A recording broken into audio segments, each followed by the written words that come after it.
understand subject-verb agreement, we first have to understand the parts of a sentence. In this simple sentence, Regan hit Bryson, two things are going on. One, Regan is doing some hitting. And two, Bryson is being hit. The noun that is doing the action or doing the verb, that is the subject. In this case, that's Regan.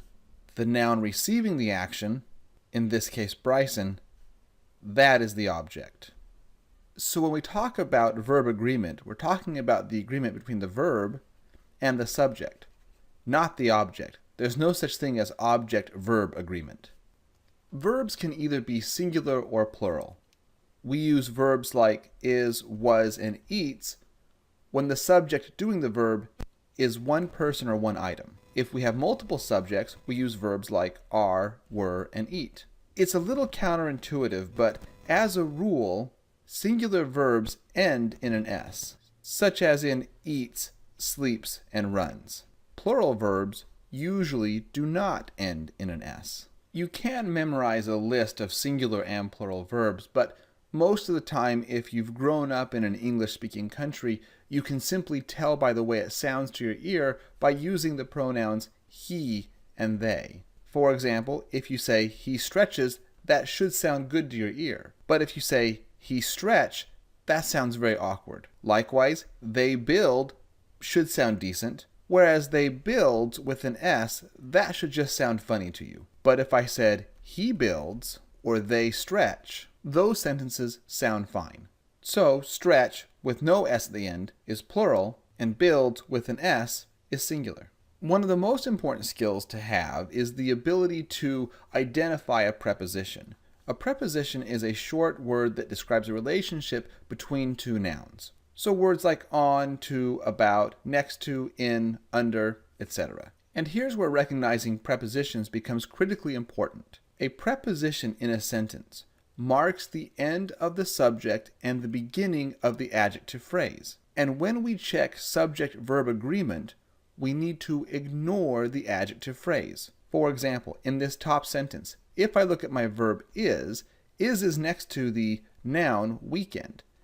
And if I say weekend is versus weekend are sounds very funny. Weekend is sounds much better. But prior to weekend, I have this preposition for. So weekend is part of the phrase for the weekend. That means for the weekend is actually an adjective describing my plans. So when I checked subject-verb agreement, I should ignore my yellow adjective phrase, and I simply read, my plans is not finalized. Now when you say my plans is, that should sound very awkward. Plans is plural, so we need to use the verb are. So the real root sentence is, my plans are not finalized. And the for the weekend is simply an adjective phrase that we ignore when we check the agreement between my subject, which is plans, and my verb, which is are. So this example might seem a bit obvious, but trust me, your exam is very good at masking what is the subject and the verb.